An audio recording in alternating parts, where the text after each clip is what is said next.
Bonjour à tous, ça va bien? Yes! Priez pour moi encore. Ça traîne, virus. Je ne sais pas en quoi il se transforme. Streptocoque, ça doit sûrement se transformer en pneumonie en ce moment. Je vais devoir tourner, consulter. Je suis là ce matin. Alors peut-être en apparence, il y a peut-être manque d'énergie un peu. Mais j'avais hâte d'être là ce matin. Encore une fois, ça n'enlève en rien l'excitation que j'avais de pouvoir vous partager le message que Dieu a mis sur mon cœur. Et on est dans cette série qui s'intitule Noël avec les 3 petits points au début. Et vous savez que ça fait référence à la précédente série qu'on a appelée Joyeux, 3 petits points. Donc, Joyeux Noël, nous sommes portés par la joie qu'il y a à célébrer Noël parce que l'Église de Jésus réalise tout le message qui est en arrière de cette fête. Amen. Est-ce que vous êtes avec moi ce matin? Moi, je serais en dessous du niveau que je suis d'habitude. Alors, je m'attends à ce que vous soyez au-dessus du niveau que vous êtes peut-être d'habitude. All right? Je sais que vous êtes une église content d'être ici. Mais là, donnez-moi juste un niveau plus élevé encore. Ça va m'aider aussi à pouvoir apporter le message. Et surtout aussi, on est là ce matin pour expérimenter quelque chose avec Dieu. Vous savez, des fois, on est tellement dans une routine, on est tellement habitué à ce qu'on fait, des fois, on ne réalise plus à quel point un message qui vient du cœur de Dieu est là surtout. Dieu a le désir, Dieu a l'objectif de créer une mesure de foi encore plus grande pour nous, permettre de vivre aussi un nouvel élan. Et vous savez que la foi, ce n'est pas quelque chose qui se règle en une fois. La foi, c'est l'histoire d'une vie. La foi, c'est le parcours d'une vie. Et on apprend à grandir avec Dieu. On apprend à connaître davantage le Seigneur. Et des fois, on n'aime pas ça, dire ça, mais ça prend aussi des circonstances, ça prend certains reliefs pour nous permettre aussi de reconnaître Dieu d'une manière que dans d'autres circonstances, on n'aurait pas pu le connaître de cette manière-là. Et c'est important ce matin de réaliser tout le potentiel que nous avons d'expérimenter quelque chose de plus avec Dieu. Et je crois surtout de réaliser que Dieu a des plans prévus pour nous. Il n'y a pas une réunion qui passe au hasard avec Dieu. Il n'y a pas une réunion qui passe incognito. Il n'y a pas une réunion qu'on fait juste pour faire une réunion. Dieu a toujours un but, Dieu a toujours quelque chose à susciter en nous, à nous faire vivre. Et surtout aussi, comprenez une chose, on ne vient pas à l'Église seulement pour nous-mêmes. L'Église, c'est aussi cette flamme qui perdure, cette flamme qui est appelée à grandir. Nous voulons aussi même qu'elle puisse donner plus d'éclat encore parce que nous savons que nous avons aussi un rôle à jouer. Au travers de ce que Jésus s'est fait connaître à nous, je suis maintenant devenu une pierre vivante et un témoin pour sa gloire. Et je suis appelé à le faire connaître à travers ce qu'il me fait vivre, ce qu'il me fait expérimenter. Ma foi est appelée à rayonner pour d'autres. Et je le souhaite de tout cœur que nous puissions tous être cet exaucement à cette prière. Ma prière, Seigneur, fait que ma foi puisse faire naître la foi de quelqu'un d'autre. Amen. Ce matin, je vais vous amener avec moi dans le message de la semaine dernière. En réalité, je vais rebondir sur le message. Là, ça sonne comme si, il n'y a pas eu le temps de se préparer. Bien au contraire. J'avais du stock la semaine dernière. Je savais que je faisais une pierre deux coups en une pierre plutôt. Ça, c'est l'inverse. OK? En fait, c'est très intentionnel. Ce que je vais vous expliquer ce matin, ici, j'ai une pièce de monnaie, 2 $. Et je peux vous la brandir. La semaine dernière, je vous ai brandi, peut-être, on va faire une analogie ce matin, je vous ai brandi une pièce de monnaie. C'est un message, une vérité que je vous ai partagée. Et tout le long du premier message, j'ai tenu la pièce avec un revers. Une partie, un côté de la médaille, un côté de la pièce de monnaie. Et vous savez, les vérités de Dieu, souvent Dieu demandait à ce que justement, vous savez, le système des fêtes qui a été institué dans la loi hébraïque, dans la loi juive, c'est pas pour rien. C'était parce qu'on avait besoin, on a besoin en tant qu'être humain, se rappeler des vérités qu'on a déjà entendues, qu'on a peut-être même déjà expérimentées, on a cheminé au travers de quelques-unes d'entre elles. Mais Dieu sait qu'on a besoin d'y revenir. Et c'est ça, en fait, la réalité. La foi, c'est une seule vérité. Qu'on a besoin de considérer, d'expérimenter, cheminer à travers la vie, toutes sortes de nuances qui vont venir à travers cette vérité, mais qu'une seule vérité, ultime vérité. Et ce matin, je vous présente la même pièce de monnaie. Et ce que je choisis de faire, c'est juste la tourner de bord. Ça a la même valeur, c'est la même pièce, mais si vous apercevez une pièce de monnaie ou même un billet, vous allez vous apercevoir que des deux côtés, ce n'est pas identique. Il y a des choses qui sont inscrites, de l'autre côté, d'autres choses sont inscrites. Il y a des nuances, il y a des détails qui ne sont pas dans la première partie, qui sont dans la deuxième. Et tout ça fait un seul billet, une seule pièce de monnaie. Et ce matin, j'aimerais revenir sur les points et vous allez voir comment je vais les amener avec une nuance un peu différente. Et qu'entre les deux messages, pour ceux qui étaient là la semaine dernière, si vous n'étiez pas là, je vous encourage très fortement d'écouter le premier message parce que ça va vous donner vraiment un ensemble, quelque chose qui va venir se complémentariser. Je ne sais pas si c'est un bon mot en français, peu importe, ça va bien se compléter. J'ai le droit, je suis malade, ok? J'ai le droit d'être un petit peu imparfait, ok? Ça va? Ok. La semaine dernière, le titre de mon message s'intitulait « Un sauveur nous est né en Galilée ». Ce matin, je vais reprendre le même titre, mais je vais juste rajouter une nuance, une vérité. Et je dirais, en fait, c'est comme un nouveau titre qui vient se greffer au premier. Et je dirais ceci ce matin, « Fais de ta Galilée les merveilles de Dieu ». Quand on réalise comment il était important que le Sauveur naisse à Galilée, quand on réalise qu'il a fallu qu'il aille au niveau zéro pour nous amener à la plénitude de ce que Dieu avait pour nous, c'est important maintenant que nous puissions considérer que ça va fonctionner de la même façon. Ce que Jésus a fait pour nous, c'est ce que nous faisons pour les autres. Fais de ta Galilée les merveilles de Dieu. Et Dieu avait l'intention qu'à travers la vie qu'il fait naître en toi, il avait l'intention aussi que cette vie se reproduise chez d'autres. C'est pour ça que la Bible dit que aime Dieu et tout de suite ensuite, il est dit aime ton prochain. Il va y avoir quelque chose que tu vas recevoir pour ta vie, le plus beau des cadeaux, un bien si précieux. Et quand tu le réalises, ce trésor, tu vas le chérir jusqu'à la fin de tes jours. Tu ne le perdras pas. Aucune circonstance, même les plus difficiles de ta vie, ne pourront te détrôner, cette vérité. Parce que tu réalises qu'il n'y a pas de plus beau cadeau que ce que Dieu a commencé à faire en moi. Et la réalité, chers amis, c'est cet émerveillement-là qui nous permet de pouvoir maintenant rayonner. Ce n'est pas sous la contrainte qu'on rayonne. Ce n'est pas sous le devoir religieux que l'on sert Dieu.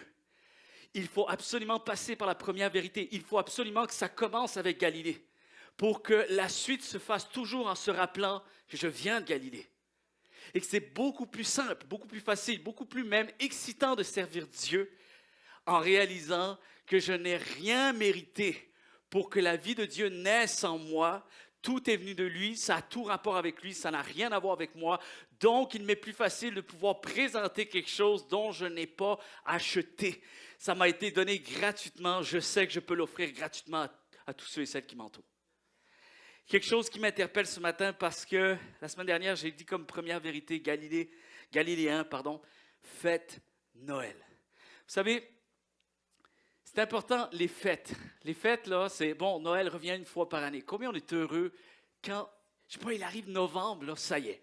Ça y est, tu sais, l'Halloween est passé, ça y est, yes!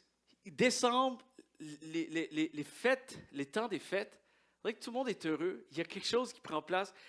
Puis, il y en a qui commencent très tôt à fêter Noël, à décorer la maison. Nous, nos voisins, c'est fou. C'était fin octobre, commande. C'est exagéré. Quand même, on laisse vivre et laisser vivre, OK? Mais ça fait tellement longtemps qu'on l'attend, on le fait. Et il y en a qui perdurent ça. Mon épouse, elle aime ça, perdurer ça. On est presque pas loin de février. Tu sais, février, tu as encore le sapin à la maison. Ça craint un peu quand même. Puis là, on parle de novembre, décembre, janvier, février. Tu sais, c'est comme 4 mois. Bon, tu vois que tu as envie d'y retourner à cette fête-là. Il y a quelque chose. Maintenant, c'est une fête qui est peut-être devenue culturelle. En tant que chrétien, c'est important de ne pas sortir de cette fête. En tant que chrétien, le fait d'avoir des festivités dans la Bible, dans l'Ancien Testament, il y en avait pour toutes les semaines des fêtes à célébrer. Il y avait des sacrifices, il y avait des rituels. Et il y avait bien sûr des fêtes annuelles qui étaient là. Et ça incluait tout le monde. Il y avait des fêtes que c'était spécifique parce qu'il y avait des gens qui étaient dans des saisons spécifiques. Et peut-être des gens qui étaient dans du trouble spécifique. Alors, il y avait toutes sortes de fêtes, toutes sortes de rassemblements, toutes sortes d'organisations où on permettait à tout le monde de pouvoir s'y retrouver et pouvoir venir réparer tout ce qu'il y avait à réparer ou célébrer ce qu'il y avait à célébrer. Mais chaque personne, dans sa catégorie, dans sa saison spécifique, trouvait sa place. Mais il y avait une année, une fois par année, où tu avais cette fête annuelle, où même ceux qui étaient les plus éloignés, et même les étrangers, pouvaient y venir. Et là, on parle de quelque chose, c'était presque obligatoire. Tu ne pouvais pas t'en sortir. Tu ne pouvais pas y échapper à cette fête-là.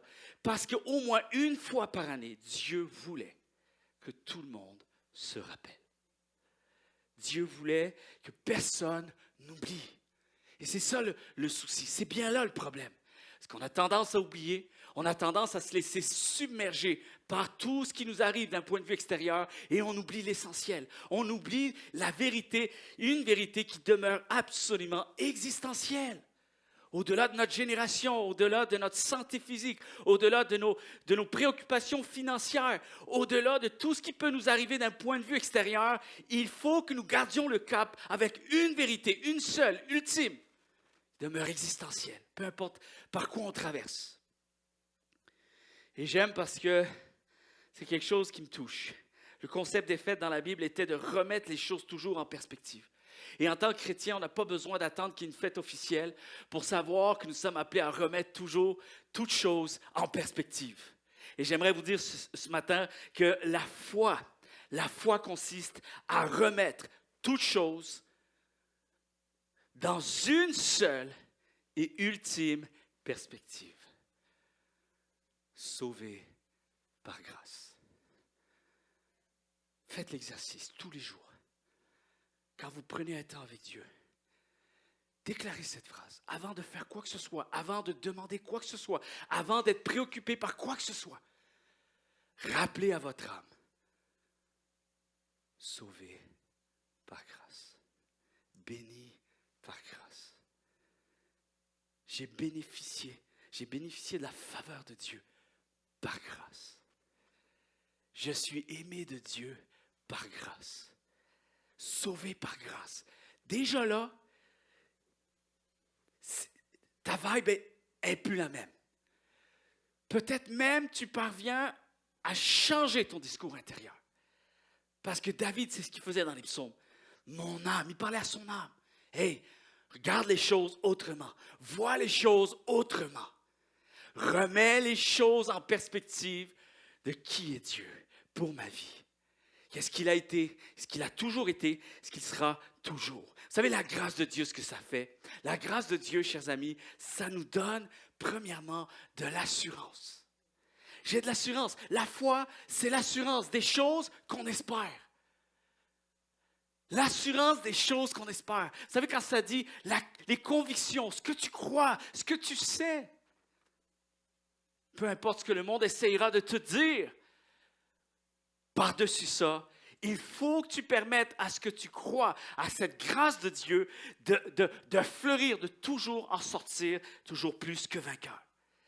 Une assurance. C'est la deuxième chose. Vous savez, c'est quand on a l'assurance qu'on a été sauvé par grâce, il vient automatiquement une deuxième chose. Et je le dis depuis le début, vous allez voir, il y a un filon, ça se suit. Ça me donne de la compassion. Ça me donne de l'humilité. Et l'humilité précède la gloire. C'est par l'humilité que je sauve le monde. Ce n'est pas en prétendant être meilleur que quiconque. C'est en ne cachant pas mes ténèbres que je fais éclater la lumière de Dieu à travers ma vie. Amen. Pourquoi lire la Bible nous fait tant de bien? Pourquoi tous les jours, plusieurs fois par jour, je suis un amoureux des Saintes Écritures. Et il n'y a pas un moment, chers amis, où je lis ma Bible sans que ça finisse en prière et en louange. Pas un moment. Ce n'est pas juste un livre fait d'écriture. C'est un livre rempli de l'Esprit de Dieu qui agit encore aujourd'hui, qui me parle, il me révèle son cœur. Très souvent, lorsque je suis disposé à entendre sa voix, je l'entends sa voix. Je finis par l'entendre sa voix. Peut-être même je ne le réalise pas sur le coup, mais tout au long de la journée, ou le lendemain, le surlendemain, il y a quelque chose qui vient prendre naissance. Quelque chose a été semé à travers les Saintes Écritures, et je réalise à quel point l'auteur de ce livre est encore vivant aujourd'hui. Et il fait naître la vie à travers ses paroles. Esprit et vie. Pourquoi lire la Bible me fait tant du bien? Pourquoi ça m'interpelle autant? Pourquoi même des gens qui sont loin de lire la Bible. Je vous avais partagé mon ami d'enfance qui maintenant connaît la Bible. Il a lu la Bible, quelque chose qui l'a interpellé par rapport à notre famille. Il a voulu juste être curieux. Il dit, qu'est-ce qui se passe avec Laurent, Christophe, mon frère, qui nous a connus tant d'années, continuent à croire à ce livre. Et même si de plus en plus, ils sont encore plus rayonnants, ils sont encore plus intenses à croire à l'Évangile. Alors il s'est dit, je vais aller voir ce qu'ils ont peut-être découvert. Qu'est-ce qu'ils ont découvert que je n'ai pas encore compris? Et en lisant la Bible, c'est là qu'il m'a fait part à quel point c'était bouleversant, touchant. Il dit, avoir su que c'était ça la Bible, je l'aurais lu avant. Pourquoi lire la Bible nous interpelle autant? Qu'est-ce qu'il y a de si fascinant? Qu'est-ce qu'il y a de si interpellant? Pourquoi? Je vais vous dire la réponse, elle est très très simple. Parce que quand je la lis, je m'y vois. Quand je la lis, je m'y reconnais. Et je suis en mesure de pouvoir m'identifier. Je m'identifie au récit des Saintes Écritures. Vous savez pourquoi? Parce que Dieu a écrit l'histoire à travers des hommes et des femmes bien imparfaits. Dieu s'est révélé et Dieu a déversé son amour au milieu, parmi un peuple, parmi une humanité bien imparfaite. Alors je serais fou de penser que pour pouvoir même m'intéresser à Dieu, il faut que j'en sois moindrement un peu digne.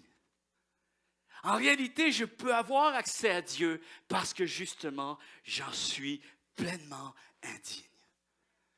Voilà pourquoi, à tous les jours, je peux revenir devant Dieu. J'ai accès à Dieu. Tout est rendu possible. C'est Jésus-Christ qui a permis que cela devienne possible. C'est ça qui est extraordinaire. Il n'a pas attendu que je sois mieux. Il n'a pas attendu que je sois autre chose qu'un Galiléen. Parce que vous savez que les Galiléens n'avaient droit à rien, n'étaient pas dans les titres honorifiques, étaient les peuples la région la plus méprisée. C'était certainement pas là où on pensait que quelque chose de bien spirituel pouvait en sortir. Quelque chose d'élogieux de la part de Dieu pouvait en sortir.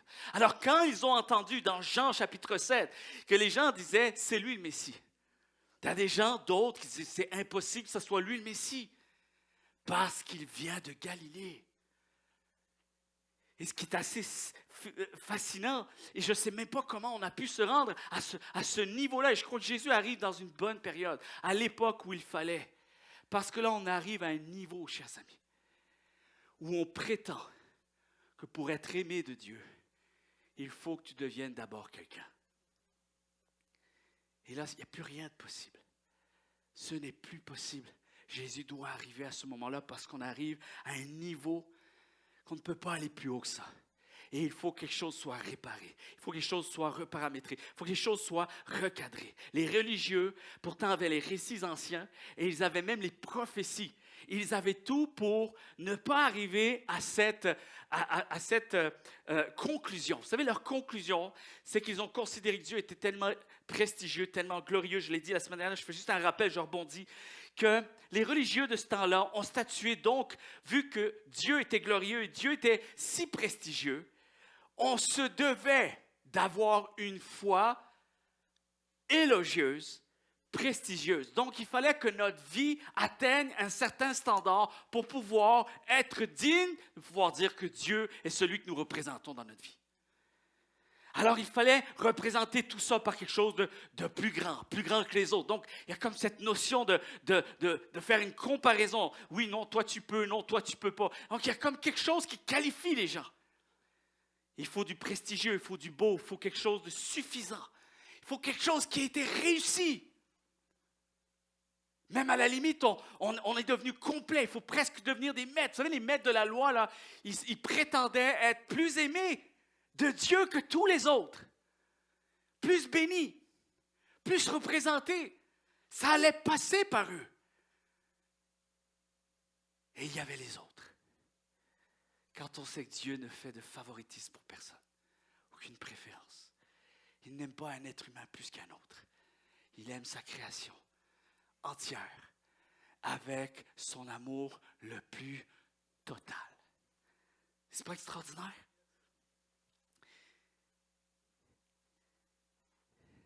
Vous savez, je m'y reconnais dans la Bible.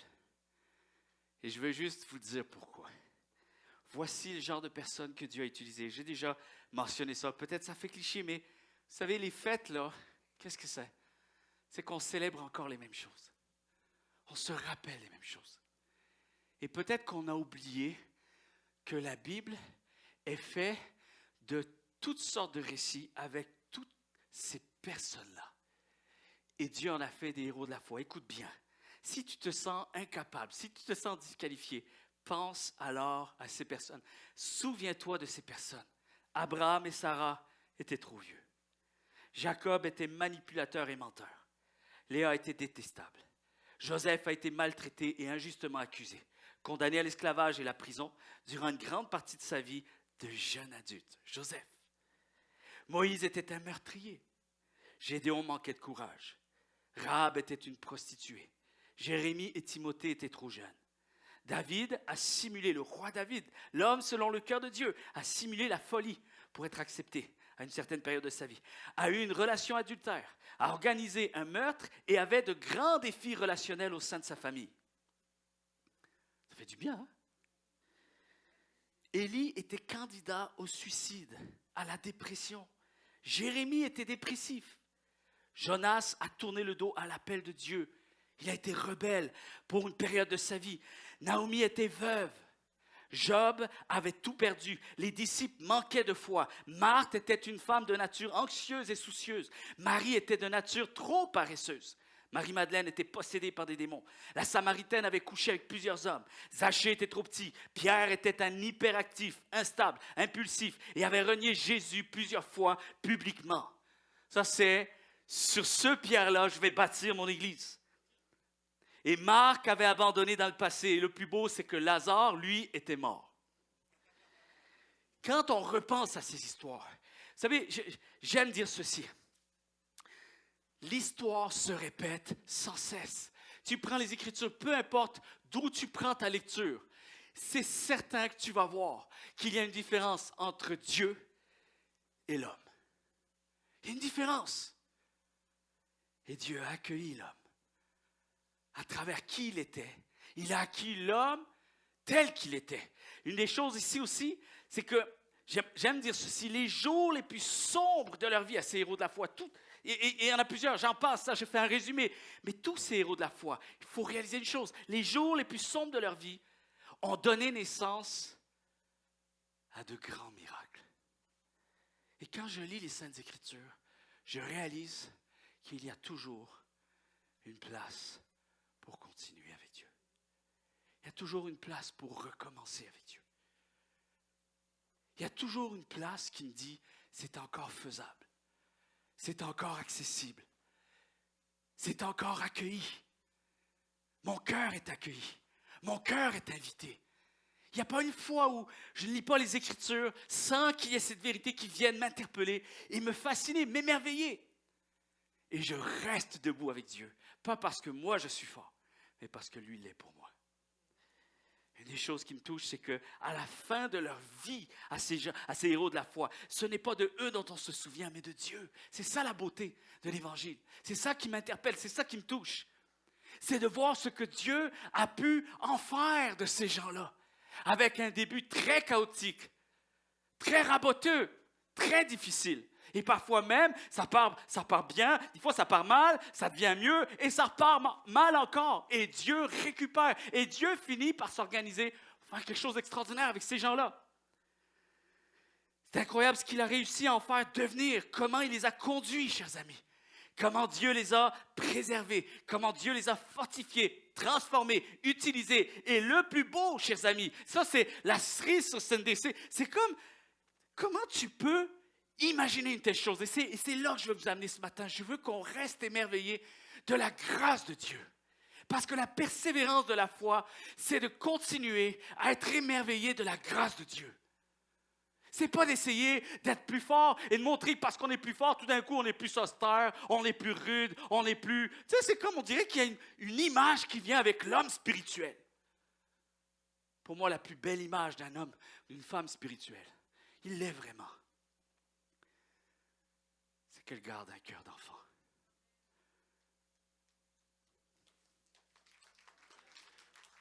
Garde un cœur d'enfant. Tu gardes ta simplicité. Tu te souviens comment ça a été si simple. Tu n'as pas eu besoin de compliquer les choses. n'as pas eu besoin de remplir un formulaire. Tu n'as pas eu besoin d'être diplômé. Tu n'as pas eu besoin de prouver quoi que ce soit. Tu n'as pas eu besoin d'une période pour attendre d'être mieux, d'être plus consacré, d'être plus connaissant. Tu sais que ça a été simple. Parce que Jésus a tout fait pour que ça le soit. Alors même si ça fait bientôt 27 années que je suis chrétien, je veux rester émerveillé comme au premier jour. Et le plus beau, chers amis, ce qui est incroyable, c'est qu'au-delà qui nous conduit, il nous préserve, il nous fortifie, il nous transforme.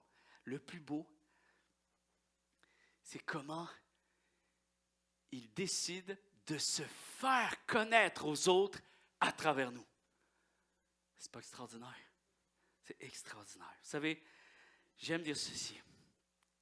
Si ça, c'était le point de départ, si c'est comme ça qu'on démarre avec Dieu, alors la suite est tout aussi possible et glorieuse.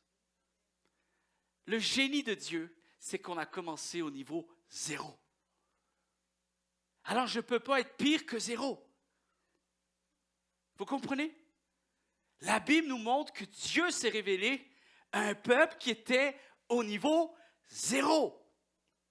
Quand il a pris Israël, c'était sur la surface de la planète, à ce moment de l'histoire, lorsqu'il était captif, esclave en Égypte. C'était le peuple le plus misérable de l'histoire. C'est comme si Dieu dit, bon, qui est assez bon pour mériter que je m'identifie à ce peuple? Non, ce n'était pas ça la question. La question, c'était, qui est dans le scénario le plus pire? Qui est désespéré? Qui ne pourra rien me redonner en retour? Je cherche le plus misérable. Je cherche le niveau 0 afin que je puisse me faire connaître au monde entier. C'est ça qui est extraordinaire avec la Bible. Si ça part c'est niveau 0, c'est le point de départ, alors la suite peut être envisagée avec autant de possibilités et de gloire. Quelqu'un devrait dire Amen. Vous savez, ce que j'aime, c'est que l'année dernière, la saison dernière, il y a eu une game en soccer qui a très mal tourné. C'est un peu, c'était historique un peu au côté Europe. C'est deux équipes qui s'affrontent. Puis c'est deux équipes qui ont toujours un peu de rivalité, un petit peu plus que la normale. Et c'est Marseille et Nice, bon, pour ceux qui connaissent. Alors, c'était très chaud parce que il y a... Tu sais, des fois, les supporters, surtout les supporters, le problème, c'est pas tant les joueurs. Mais là, il s'est passé quelque chose, c'est qu'il y a un supporter qui a vu rouge cette année. Il y a un joueur qui est venu pour prendre le ballon, pour faire une touche et tout ça. Puis il y a quelqu'un dans les gradins qui s'est amusé à prendre une bouteille d'eau. Puis l'a lancé tellement qu'il était fâché. Ah, espèce de, vous allez perdre et tout. Juste une niaiserie, hein. Et la bouteille d'eau est partie et il a attrapé le joueur en la face. Et bon, il n'y a pas eu de grande blessure et tout, mais ça l'a quand même sonné. Le problème, c'est que le joueur, lui aussi, est enragé. Il est aussi enragé que les supporters. Qu'est-ce qui est arrivé? C'est que le joueur, à un moment de colère, il a pris la bouteille, puis il l'a relancée. Il a réussi à voir dans quelle vision, à quelle partie ça venait. Il a relancé la bouteille. Mais là, ce qui arrive, c'est que tu ne relances pas la bouteille à une personne quand tu relances. Le supporter, il t'a visé toi et tu l'as reçu. Tu as un joueur qui est juste devant. Toi, quand tu le relances à des milliers de personnes devant toi. Ce qui est arrivé, c'est que ça a été... Il n'y a même pas eu de réflexion. Là. Ça a été tellement l'instant de violence, une réaction et tout ça, qu'ils ont réussi à briser les barrières. Et il y a eu invasion sur le terrain. Et là, des supporters qui ont commencé à tabasser les joueurs et les joueurs qui ont commencé à tabasser les gens. Ça a été chaotique. Et là, tout le monde attend de voir ce que l'arbitre doit faire. La sécurité qui arrive, tout ça, comment on va gérer ça. Et l'arbitre interrompt le match. Le match est annulé. Mais la réalité, c'est que l'arbitre va donner une sanction sévère. Et la FIFA, la fédération, va donner une sanction sévère. Non seulement c'était l'OM qui avait lancé la première pierre, et pendant plusieurs matchs, je pense une dizaine de matchs, il y a eu des matchs en huis clos. C'est-à-dire que les supporters de l'OM, peu importe les matchs qui leur appartenaient, ils n'avaient aucunement le droit de venir. Les gradins étaient fermés. Vous savez, ils ont perdu des millions de dollars par semaine à cause de ça, le club de l'OM. La sanction était très sévère. Ils ont essayé de retourner en appel et tout ça, très sévère. Et il a aussi puni les joueurs. Parce que le joueur a fait une erreur de répondre. Et la réalité, c'est que la sanction était tellement difficile. Voici l'argument de l'arbitre, voici l'argument aussi de la fédération. Pourquoi vous faites quelque chose d'aussi terrible? Et voici ce qui a été dit. Pour en faire un exemple pour la suite. On va juste s'assurer. Ça, on ne pouvait pas le prévoir. Maintenant que c'est arrivé, on trace une ligne et on part d'ici. On veut juste s'assurer que tout le monde comprenne que la prochaine fois, quelqu'un qui envisagerait de s'amuser à faire encore une telle chose, il sache maintenant à quoi il aura affaire. Et donc, on trace une ligne et c'est comme on veut juste dire, cette ligne-là, vous ne la dépassez pas. Cette ligne-là, c'est fini. Il y a quelqu'un qui l'a fait une fois, pas deux. C'est terminé. La sanction est tellement sévère parce qu'on voulait laisser un message aux autres. On voulait laisser un message pour les autres. Donc, tu vas payer pour les autres. C'est tellement extraordinaire parce que lorsque je regarde ça, c'est une grande analogie aussi pour nous en tant que chrétiens et surtout pour le message de l'Évangile, le message de la foi. Vous savez ce que j'aime? C'est qu'il y a une ligne qui a été tracée au niveau 0. Au cas où on pourrait peut-être à un moment donné venir en penser que il y a des bonnes choses qui sont arrivées, c'est peut-être parce qu'on était des grands héros. En fait, il n'y a pas de grands héros, il n'y en a qu'un seul. Que les choses soient très claires. C'est Jésus-Christ.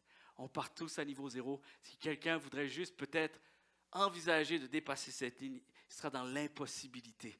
Il faut que nous comprenions que Galilée, les récits des Saintes Écritures, les héros de la foi qui sont devenus des héros extraordinaires à travers des moments sombres de leur vie, avec des départs à niveau 0, plus, ou moins, je dirais.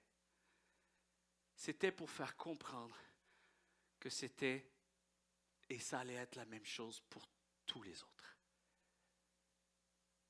C'est pareil. Tout le monde a la même enseigne. C'est ça que j'aime. Une autre chose qui m'a touché particulièrement, c'est de voir aussi comment on peut revenir. J'ai parlé de ça la semaine dernière, je veux juste vous amener dans une nuance. Vous savez, quand on regarde Matthieu, on a la généalogie de Jésus. Ça, c'est la descendance. Ce qui est assez fou, c'est que Matthieu, lorsqu'il écrit, il a dû avoir une réflexion. D'après moi, il a brainstormé avec d'autres. Il a dû se dire, on le fait ou on ne le fait pas? Qu'est-ce qu'on fait?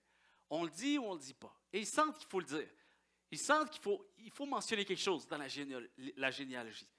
Et une descendance, c'est normal parce que ça donne aussi de la valeur à la personne. Vous savez, dans l'Ancien Testament, on disait que tel roi était le père, et le fils, le petit-fils, l'arrière-petit-fils. Et donc, ça donnait aussi de la valeur. Ça donnait de la valeur à la suite. Ça donnait un peu un avant-goût. Donc, il y avait déjà une ouverture. Il y avait déjà quelque chose qui restait interpellant pour la personne. Mais là, la réalité, c'est que cette descendance-là que Matthieu va écrire, si quelqu'un fait une étude un petit peu, c'est pas si honorifique que ça. La généalogie de Jésus, si on prend le temps de regarder, c'est assez incroyable, c'est que dans les noms qui sont mentionnés, il est bien spécifié que le Messie, Jésus-Christ, c'est pour ça que ça a beaucoup de difficulté à des gens de reconnaître que Jésus était le Messie. Le Messie, en réalité, il vient, et quand tu vois les noms, il vient d'une descendance de meurtriers. Il vient d'une descendance de prostituées. Une descendance de personnes qui ont commis l'adultère, des étrangers, étrangères, fugitifs, esclaves, déportés, déshonorés, escrocs, laissés pour compte. Ça, c'est pas tout le monde, mais tu vois quand même qu'il y a des noms qui font comme « Oh, OK, ce nom-là, on aurait pu juste l'oublier. On ne le met pas. » Il y en a tellement des noms, il y a 14 générations, une autre 14 générations, il y en a des noms. On ne le mentionne pas, on ne le met pas. On en met d'autres, OK? On met juste ceux qui passent mieux. Non, Matthieu va dire, non, tu sais quoi, on les met tous. On les met tous. Vous savez pourquoi? Parce que ça fait du bien. Vous êtes là? Ça fait du bien. Ça fait du bien de savoir par où est passé le Messie. Il faut que je vous dise une chose. Restez avec moi. Restez concentrés. Très important. Écoutez bien. Hérode et Jésus, deux choses. Vous savez pourquoi Matthieu l'a fait de cette manière-là, à ce moment-là?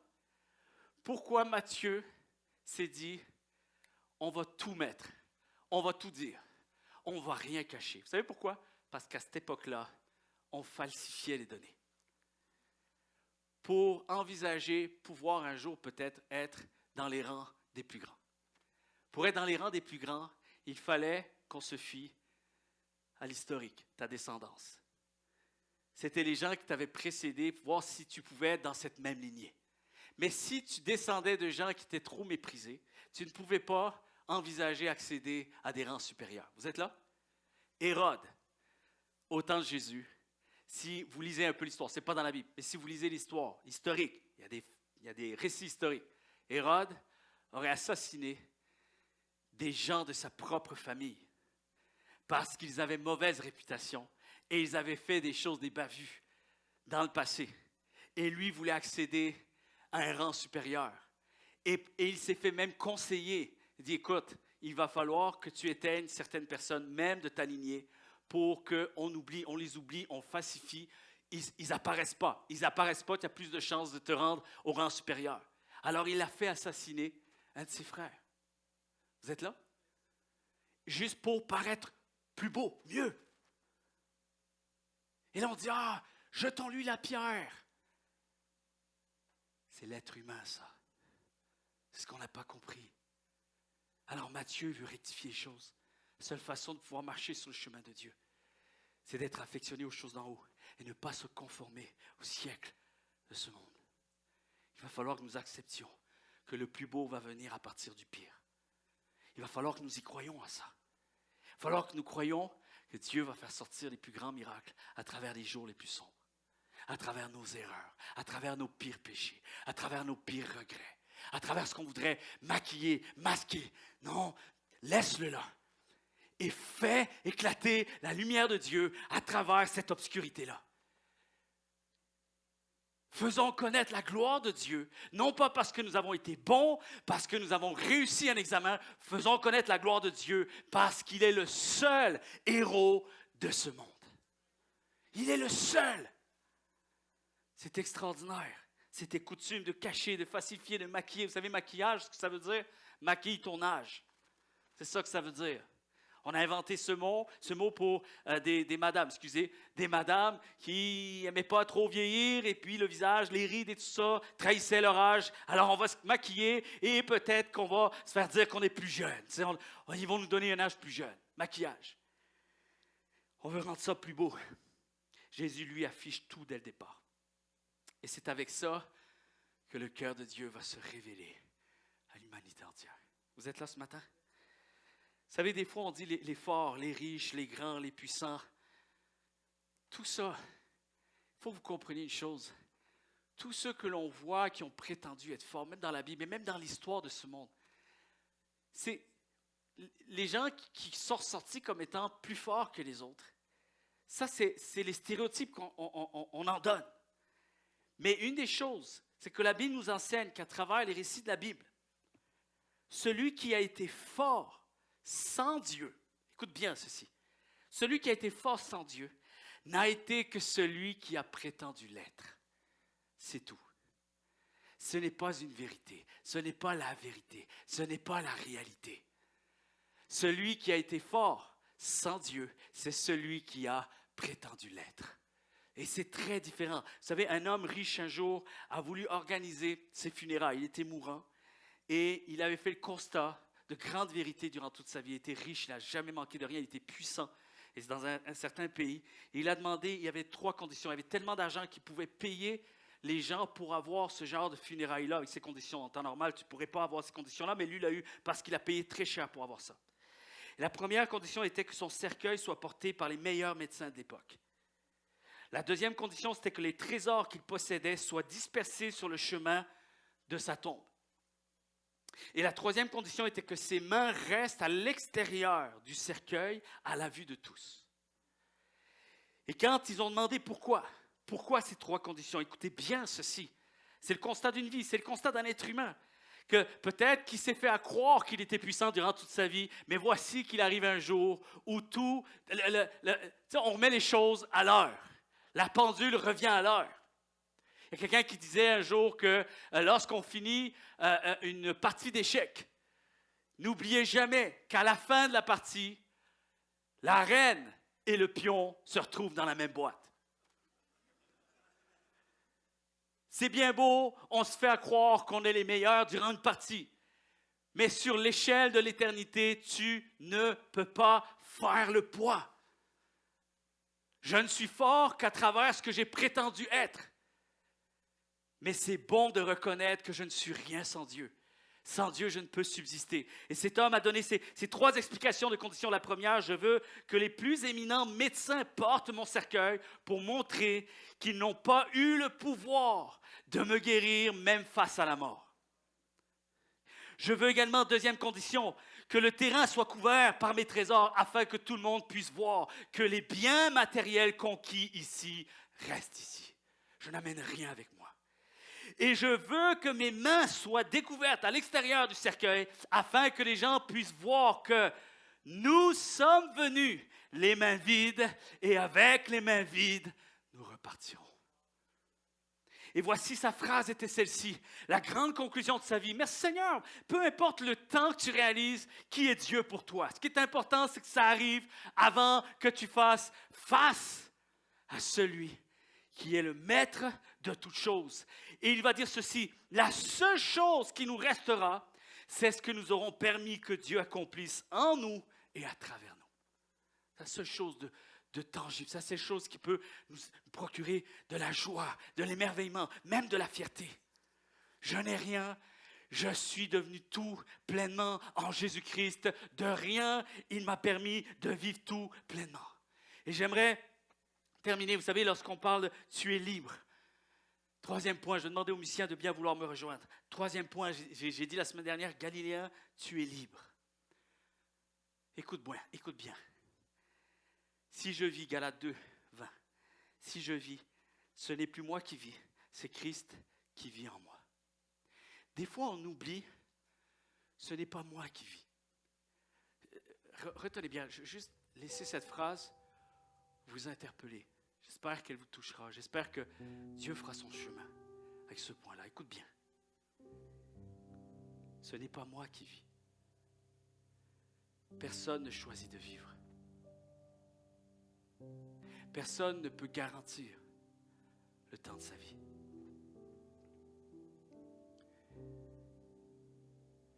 Il y a des choses qu'on peut contrôler. Il y a plein de choses qui nous échappent. Et il faut à un moment donné qu'on réalise, si ce n'est pas moi qui vis, alors qui le fera? Où je m'en vais? Au milieu de rien, de ce néant le plus total. Ce qui va finir par nous échapper à tous. Et moi je dis, wow, le jour où je réalise que je suis mort, seul, c'est ce jour-là où je deviens libre de vivre pleinement en Jésus. Tout devient plus simple, tout devient plus extraordinaire. Quelqu'un a dit un jour ceci, tu es libre d'être mort, alors va, avance et déploie tes ailes. Allez, le champ est ouvert. Ça y est, la vision t'a été donnée. Ça a été révélé. Tu sais ce qu'il y a devant maintenant. Un homme un jour est venu voir un chrétien et lui a dit, tu sais, je ne peux pas croire, vous croyez en Dieu juste comme ça, croire en Dieu. Il dit, comment croire comme ça en Dieu? Ah ouais, c'est tellement abstrait, c'est tellement simpliste, ça fait un peu faible. Et tu veux croire comment en Dieu? Il lui a demandé. Je ne sais pas, qu'on y soit un peu pour quelque chose. C'est toujours pareil, la nature humaine, on dirait, on a de la misère avec la foi parce qu'on ne peut rien faire. C'est comme quelqu'un a tout fait pour nous. Mais c'est ça qui est le plus extraordinaire. Et là, il dit, je ne sais pas, mais en tout cas, admettons que je pourrais croire en Dieu le jour où je le verrai. Il dit, OK. Alors pour l'instant, tu ne vois pas un être supérieur. Tu ne vois pas quelqu'un au-dessus de toi. Non, absolument pas. OK. Qu'est-ce que tu vois dans le ciel ici? Du soleil. OK, prends le soleil. C'est wise, hein? C'est incroyable. Regardez ce chrétien. Prends le soleil. Est-ce que tu peux me trouver un seul scientifique capable de m'expliquer pourquoi cette boule de feu est là, suspendue dans le vide et ne se consume point? As-tu déjà pensé à ça? Pense-y. C'est toi qui crée ça? C'est toi qui as allumé la switch? C'est toi qui as décidé que ce matin, le soleil revenait? il lui a expliqué une chose. Je ne sais pas si tu sais, mais des fois, juste un peu d'intelligence. Paul va dire, asseyez-vous et contemplez la nature. Et vous allez voir que vous allez être en mesure de pouvoir trouver Dieu. En gros, c'est ça. Il ne dit pas comme ça, mais en gros, c'est ça. Arrêtez-vous un instant. Personne n'est inexcusable. Tu vis dans quelque chose que si tu le réalises, tous les jours, tu vis un miracle. Tous les jours, tu vis un miracle. À un moment donné, arrêtons-nous. Peut-être que tu travailles trop. Peut-être que tu as ta tête trop remplie. À un moment donné, la Bible dit, arrêtez-vous et sachez que je suis Dieu. Arrête-toi un instant. Oui, on pense toujours au prochain chèque de paye. On veut penser à la prochaine voiture qu'on va acheter. On veut penser à et s'il nous arrive ceci, et les REER. On est toujours pris avec toutes sortes de soucis qui sont très matériels. Mais ça t'arrive-tu au moins une fois de t'arrêter un instant, réfléchis sur le sens de la vie. Réfléchis où est-ce que tu as atterri. Réfléchis, pense à tout ce qui est existentiel, plus que juste ce qui est physique ou matériel. Pense au spirituel. Et cet homme lui explique, est-ce que tu sais que si demain, là, comme ça, dans un claquement de doigts, là, le soleil disparaissait, est-ce que tu sais combien il nous resterait d'espérance de vie? Bon, je ne sais pas. Je ne sais pas. Tu vas me le dire. Tout dépendant où certains habitent sur le globe de la Terre au moment où le soleil a disparu. Donc, il y a plus de chaleur à certains endroits que d'autres. Alors, tout dépendant où tu es, pour l'humanité entière, ça va se jouer entre 4 et 7 minutes. Vous ne saviez pas ça, hein? 4 à 7 minutes. Le soleil disparaît, il nous reste 4 à 7 minutes d'espérance de vie. Vous saviez ça? Voilà. Et le gars lui explique ceci. Alors maintenant, toi, mon cher ami, tu as décidé que de croire en Dieu était quelque chose d'abstrait. Quand tu sais que si le soleil disparaît, tu meurs. Par contre, tu n'es pas capable d'expliquer comment ça se fait qu'il est encore là. Cette boule de feu incandescente qui ne cesse d'effectuer son travail tous les jours pour notre plus grand bien et notre existence, toi, tu considères ça comme quelque chose d'ordinaire et de normal. Alors qu'en réalité, on vit un miracle de Dieu tous les jours. Tous les jours. Comment on peut prétendre une telle chose, chers amis? À un moment donné, réveillons-nous. Un peu d'humilité, chers amis. Je n'ai pas choisi le jour de ma naissance. Je n'ai pas choisi le lieu où je suis né. Et je ne sais même pas combien de temps il me reste à vivre. Et je vis dans une planète qui est suspendue dans le vide, qui me donne assez d'oxygène pour pouvoir exister, assez de chaleur, assez de température pour effectuer l'équilibre des choses. À un moment donné, je voudrais juste m'arrêter un instant. Et au cas où, ça pourrait être vrai.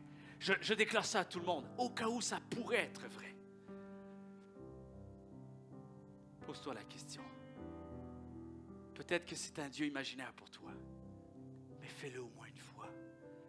Adresse-toi à ce Dieu. Au cas où il existerait vraiment un Dieu qui te permet de vivre un miracle tous les jours. Et que le choix ne t'appartient pas, il appartient à lui. Fais de ta Galilée les merveilles de Dieu. Vous êtes toujours là? Tu es mort. Tu ne contrôles rien, alors sois libre. Vis. Vis pour Dieu. Arrête d'avoir peur, surtout pas de Dieu. Ce serait un non-sens. Dieu veut que tu vives et Dieu veut te sauver pour l'éternité. Et il faut que nous réalisions ça. Melissa Kemp, vous avez une image à l'écran. Elle est décédée, c'est la première femme de Jeremy Camp, chanteur connu, chrétien, plusieurs années. Ils se sont connus et elle est morte d'un cancer. Plusieurs de belles choses. Il y a un film qui est sorti, un film qui s'appelle « J'y crois encore ». Il est passé dernièrement à la télévision, c'est pour ça que ça m'a rappelé, ça m'a interpellé. Et il faut que vous regardiez ce film-là, si vous ne l'avez pas vu, ou au moins lire la biographie. Il y a un livre qui est sorti. Et cette fille avait une humilité extraordinaire. Des fois, je me dis, c'est incroyable. C'est des personnes comme ça qui ont compris des choses sur Dieu partent trop vite. Elle est morte très jeune, cancer, 1 an après son mariage. Et un année pour première date avec son fiancé, Jérémy. Ils sont allés dans un planétarium. C'était quelque chose qu'elle aimait faire. Elle aimait voir les étoiles, elle était fascinée. Et il y a un discours qu'elle a donné. Elle a parlé à Jérémy, son copain. Et elle dit ceci. Elle dit, est-ce que tu vois ici cet amas d'étoiles? Ça, c'est Andromède. Elle connaissait vraiment les galaxies. Elle dit, ça, c'est Andromède. C'est une galaxie. C'est l'objet céleste le plus lointain visible à l'œil nu. Et notre Soleil, écoute bien, notre Soleil est une des étoiles de notre galaxie. Et notre galaxie, c'est la Voie lactée. Et elle lui pose la question. Elle dit, Jérémy, est-ce que tu sais combien d'étoiles il y a dans la Voie lactée? Il lui dit, non, je ne sais pas. Elle dit, entre 200 et 400, on va dire 300 milliards d'étoiles. Ça, c'est dans notre galaxie. Et une autre galaxie, donc Andromède, est-ce que tu sais combien comporte d'étoiles dans cette galaxie? Est-ce qu'on est capable de pouvoir déceler? Elle dit non. On compte 1000 milliards d'étoiles qui brillent tout ensemble. Et voici, elle, comment elle voyait ça. Elle dit, Jérémy, je ne sais pas comment tu vois les choses avec Dieu, mais moi, je considère que Dieu a fait toutes ces merveilles. Il est si grand et son règne est si vaste. Vous savez, il faut voir la grandeur de Dieu avant de comprendre ce qu'il a fait pour nous. Amen. Il dit, tout ça est l'œuvre qu'il a créée. Écoute bien. Nous, on s'amuse avec des pinceaux quand on peint. Lui, quand il peint, il s'amuse avec des milliards d'étoiles qui donnent des galaxies. Et là, il y a une pause. Et dans le film, vous le voyez, il y a une pause. Et là, tu sens qu'elle est émue. Écoute bien, c'est super important. Un être humain nous apprend des choses sur Dieu. Écoute bien. Elle dit, avec une voix un peu craquante, elle dit, et quand je pense, ce Dieu-là, il connaît mon nom. Le Dieu au plus de 1000 milliards d'étoiles, il connaît mon nom. Moi qui n'ai rien. Dit, le Dieu au plus de 1000 milliards d'étoiles connaît ton nom aussi, Jérémy. Elle lui dit ça. Et il a prévu une destinée pour moi qu'il me fera découvrir le jour venu.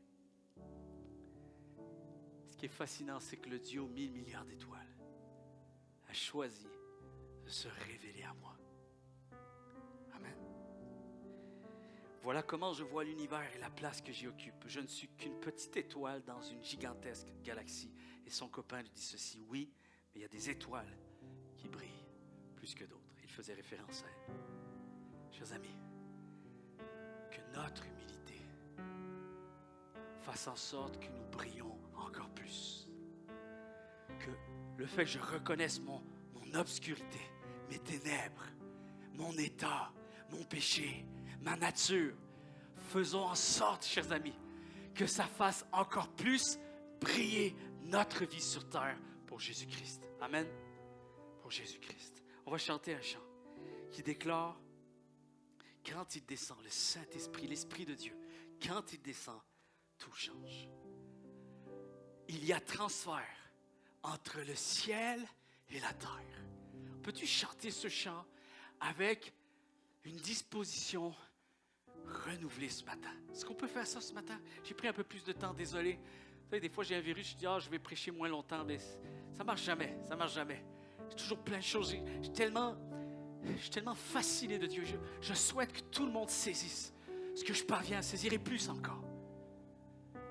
Est-ce qu'on peut juste chanter avec une disposition renouvelée ce matin?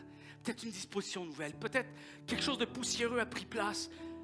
Hey, wake up, lève-toi et réalise que le Dieu aux 1000 milliards d'étoiles prend le temps encore de te parler à toi ce matin. Et toi, tu considères tous les regrets, peut-être le parcours qui n'est pas aussi digne que ce que tu aurais voulu présenter à Dieu. Laisse faire. Il n'avait pas besoin de toi pour continuer à prouver à combien il t'aime. Il est encore là. L'invitation sonne. Est-ce qu'on peut louer Jésus-Christ en tant qu'Église de Jésus, véritable Église de Jésus? Mais est-ce qu'on peut aussi répondre avec notre louange, répondre à l'appel de Dieu? Et je veux dire, Seigneur, je refuse d'être juste quelqu'un qui considère ce que tu as fait pour moi. Je veux aussi me lever en étant une étoile qui va briller plus encore plus encore. Je suis une petite étoile au milieu d'une galaxie d'étoiles, mais je sais que je ne suis tellement rien qu'à travers ce rien, je peux faire luire ta gloire encore plus. Est-ce qu'on peut faire ça ce matin? Seigneur Jésus, je te prie ce matin. Parfois, le corps peut être affaibli, mais c'est incroyable comment une âme peut être, Seigneur, tellement debout pour toi. Je ne sais pas les circonstances de tout le monde, mais je sais que notre âme peut être plus que vainqueur ce matin. Je sais que notre âme peut s'épanouir. Je sais que notre âme peut se lever pour toi. Je sais que tu peux faire naître la vie, tu peux redonner la vie. Seigneur, je prie, mon Dieu, que nous ne soyons pas des auditeurs endormis, des auditeurs oublieux. Je prie que nous revenions à la fête de Noël, la véritable fête de Noël. Seigneur, c'est ma Galilée qui m'a permis de pouvoir expérimenter Jésus-Christ. Et c'est ma Galilée qui va me permettre de pouvoir faire briller Jésus-Christ. Seigneur, donne-nous un cœur engagé, pleinement confiant, renouvelé, reconsacré. Seigneur, quelqu'un se reconsacre à toi ce matin. Quelqu'un réalise, je n'ai aucune raison d'être arrêté. Je n'ai aucune raison de regretter. Je viens avec repentance. Seigneur, pardon pour le parcours d'hier. Mais aujourd'hui, j'entends à nouveau ta voix qui m'appelle comme au premier jour. Je peux venir et je peux revenir. Et je suis tout autant éligible de faire briller la gloire de Dieu à travers ma Galilée. Au nom de Jésus-Christ, on a prié.